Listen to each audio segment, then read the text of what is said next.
goed gedaan dat ons geweest het met ouders.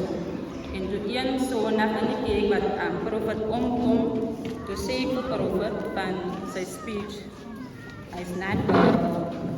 En toen profet was aan kanalen op zijn mond en gepat op zijn mond. En toen aanduidelijk ik denk het was het dinsdag of woensdag, toen surprise my kind van mij, ik kan niet een woord wat zei het en ik dacht dat het allemaal was het non-verbal autistic. Toen zei my kind van mij, mami, en vanuit dag af begin hy sounds maak en sy speech improve. Hy sê, Daddy,